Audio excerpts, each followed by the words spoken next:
The World Health Organization refers to it as a state of worry or mental tension caused by a difficult situation. Stress. Let's talk about it. If you're building a business and working, you are going to experience stress. So today I'm going to look at what is this stress? What does it look like? Where does it come from? And how do we manage it? If you've tuned in for the first time, welcome. I am Rachel Charles and I am a freedom mindset and life coach. I work with women who have spent years investing their time into their career, family, and all the other responsibilities that life brings, and are finally ready to refocus that energy into building the businesses of their dreams. I work with them to put plans and strategies in place so that they can step away from the prescribed life and into the one that they design. So let's talk about stress. If you're here because you're running a business and working full time, then this is for you. So a survey back in 2021 saw that an average UK adult felt stressed 8.27 times a month. That equates to more than twice a week. There are so many courses on stress management. There are so many workshops about stress management and techniques to manage that we really need to know what it is we're working with. So what is this stress? So to first understand stress, we have to understand pressure. And pressure can be negative or positive. And it comes from just the natural churn of the day. Think about all of the things that you've got to do. You've got a to-do list, you've got tasks, you've got work responsibilities, you've got familial responsibilities. All of that creates its own pressure. And then to just get those things done, you might be stuck in traffic. That's a whole other set of pressure. There's always something to do. However, stress is the natural reaction to pressure when the demands on our time exceeds our ability to cope, or we feel that we have little or no control over the situation. It's at that point that pressure becomes stress. And it's that stress that can affect every single system in our body and can lead to physical and mental ill health. So I've spoken before about that pressure turning into stress and what that looks like. But what exactly causes that to happen? If you look back at the definition to stress, you'll see that it's that point where we feel we have little or no control over the situation, or the demands exceed our ability to cope. We really do have to look at what is it that makes us get to that point where we feel we have little or no control over the situation, or the demands are exceeding our ability to cope. Is it that we might be taking on too much? Is it that we've lost the ability to say no? Is it that when you are a working mother and you are building a business, everybody else has demands on your time? You've got tasks and responsibilities for work. You've got tasks and responsibilities for the home. You have family members that need things from you. You might have children who need things from you. You may have a spouse or a partner who need things from you. And then you've got a business that demands your time as well. We're told to build resilience.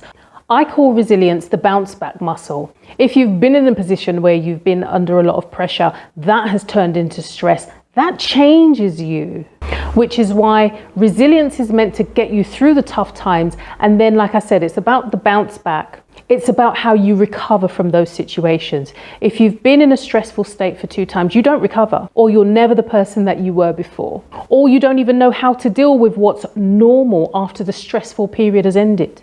If you don't manage your stress, or what we call burning the candle at both ends, you've got family responsibilities, you will suffer burnout, you will suffer overwhelm. You may even start thinking, what is the point of putting the effort into my business when I am just drained and tired? And I've been there, because if you don't manage stress, your stress will manage you. Let me tell you how my stress managed me. So I went through a period where I had a lot going on. There was a lot going on at work. There was a lot going on at home. I had just come out of an extremely toxic relationship that had gone on for about 20 years, but I just kept going. I didn't stop for a break. I was still raising my children. I was still working full time. I was still building my business. Basically, just put a cape to my back and call me Superwoman. I was just doing it until my body said, stop. It got to the point where I was literally on this hamster wheel, just going and going and going. And then I just couldn't think. I remember sitting at work one day and I was just reading the same line over and over again, and nothing was making sense. And what I had to do was take myself away from that situation and give myself an absolute break from everything: work, business, everything. The only thing that I maintained consistency with was my sons. If you don't manage stress, your stress will manage you. And what I had to do in that time away, I had to put together an entire plan of what I was going to do and how I was going to manage stress, what I was going to say no to, what I was going to delegate, what I was going to step completely away from, what did not serve me, what I was no longer going to engage with, so that I can focus on the things that mattered to me. So as a working woman and as a woman who is building a business, there are so many demands on your time. I already gave you the stats for what a typical UK adult, and I'm not quite sure what a typical UK adult's life entails, but we know that if you are working, if you are building a business, if you do have a family and all those other responsibilities, and now you're focusing on building that business, you are going to burn the candle at both ends, but you need to find a way to get that balance before the candle burns out. So what do you need to do? So here are 3 things that you need to do to avoid that pressure turning into stress, because there isn't a lot wrong with pressure. Some people work really well under pressure, but it's about how you manage it and what you take on.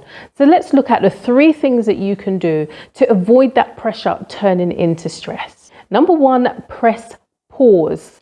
Stop. When you feel that you're becoming overwhelmed, when you feel that there's a lot going on, press pause, take time away and have a look at exactly what you're dealing with. Take stock. Number 2, prioritize. When you look at everything that you have to deal with, what are the most important things? What are the things that someone else can do? What are the things you do not have to do? What are the things that do not serve you? What are the extra tasks at work that are not within your pay band, that are being pushed onto you, that you can gradually or firmly say, this is not for me? What are the things within your home that you can say, I no longer have to do this? You have to have fun, but what are the extra sprinkles on your life, the extra responsibilities that you are taking on that you no longer have to engage with? And then number 3, put a plan in place. Don't even look at your year as a year. Look at your year in quarters. What do you want to achieve for this first quarter? What does that look like? And in order to get there in March, what do you have to do now in January? And more importantly, not just what do you have to do in January, what do you not have to do in January? What do you have to give up in January in order to get what you want in March? What is hampering you from moving forward? What is weighing you down? What is dragging you down? I always speak about the responsibilities that we take on or sometimes were bestowed upon us. What can we let go of? When you take a break, when you pause, take that breather, take time for yourself to press pause, to prioritize what's important for you, and then plan your way forward, you would be able to eliminate some of those pressures that sometimes we unwittingly take onto ourselves that we actually don't need. We would be able to avoid taking on these added burden and all these things that we take on that we feel that we're responsible for, that nobody else can do and we have to do it, that add pressure into our lives and turn into stress. So as I leave you with those 3 points, I want you to remember that one phrase, that if you don't manage your stress will manage you. So as per usual, I'd love to hear from you, and I'd like to know, what one thing can you eliminate, remove from your life or avoid doing that will stop you taking on an extra burden or an extra pressure that will avoid the overwhelm that leads to stress? Comment below, and who knows, that might be the first step at holding you accountable to you. Till the next video, bye.